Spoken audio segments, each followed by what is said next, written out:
शेतकऱ्यांसाठी आजच्या ठळक आणि झटपट बातम्या. राज्यभरात बनावट पीक विमा काढल्याचे अनेक प्रकरणे पुढे आल्यानंतर याची सखोल चौकशी प्रशासनाकडून केली जात आहे. यापुढे कुठल्याही जिल्ह्यातील शेतकऱ्याने बनावट पीक विमा काढण्याचा प्रयत्न केल्यास अशा व्यक्तीचे आधार कार्ड ब्लॉक केले जाणार आहे. त्यामुळे बोगस पीक विमा काढणाऱ्यास लगाम बसणार आहे. शेतकऱ्यांच्या चांगल्या योजनेत मिठाचा खडा. शासनाने नैसर्गिक आपत्तीपासून सर्व शेतकऱ्याच्या पिकाचे संरक्षण व्हावे यासाठी केवळ ₹1 पीक विमा योजना सुरू केली आहे. परंतु या योजनेत मयत झालेले तसेच बनावट शेतकऱ्यांच्या नावे पीक विमा काढून कोट्यवधी रुपये लाटल्याचा प्रकार राज्यातून पुढे आला आहे. त्यामुळे ही योजना बंद होण्याची दाट शक्यता वर्तवली जात आहे. ₹1 विमा योजनेत बनावटपणा उघड झाल्यास अशा शेतकऱ्यांना विमा योजनेचा लाभ घेण्यासाठी 5 वर्षे प्रतीक्षा करावी लागणार आहे. याबाबत निर्णय शासनाकडून घेतला जाणार. नांदेड जिल्ह्यात 3800 शेतकऱ्याच्या नावावर पीक विमा काढण्याचा प्रयत्न झाला. बनावट पीक विम्याचे राज्यभर पेव.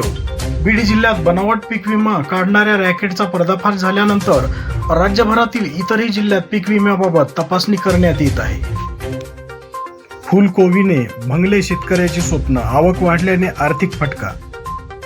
शेतापासून बाजारापर्यंत वाहतूक खर्चही परवडेना. ई पीक पाहणीसाठी तलाठ्यांना साकडे. अद्यापही हजारो शेतकरी वंचितच. सदर प्रक्रिया ऑनलाईन असल्याने तांत्रिक अडचणी आल्या आहेत. आता तलाठी देखील याबाबत गंभीर नसल्याचे दिसते. त्यामुळे शासनाने ई पीक पाहणीसाठी तारीख वाढवून देण्याची गरज आहे. भोकरदन. शासनाने राज्यात रब्बी हंगामाची ई पीक पाहणी करण्यासाठी शेतकऱ्यांना 15 जानेवारीपर्यंत मुदत वाढ दिली होती.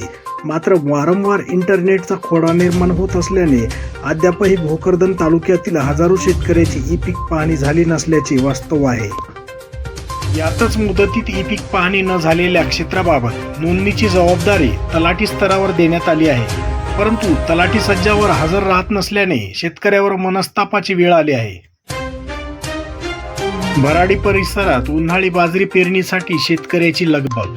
एकरी 20 ते 25 क्विंटल पर्यंत मिळते उत्पन्न. उन्हाळी बाजरी खरीप बाजरीपेक्षा चांगले उत्पादन देत असल्याने अनेक शेतकरी आता उन्हाळी बाजरीकडे वळले आहे. एकरी 20 ते 25 क्विंटल या पिकातून उत्पन्न मिळते.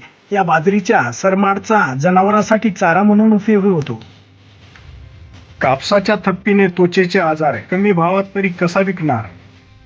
पांढऱ्या सोन्याचे फायदे आणि तोटे कितीतरी. घरात कोंबून ठेवलेल्या कापसाला आग आणि उंदराचा धोका असतो. त्यामुळे कोणीपासून कापसाचे संरक्षण करताना शेतकऱ्यांना तारेवरची कसरत करावी लागते. कापसाला भाव 7,000च्या आतच. सगळे सोयरे अंमलबजावणी आणि कुणबी प्रमाणपत्र द्या. मनोज जरांगे यांची मुख्यमंत्र्यांकडे मागणी.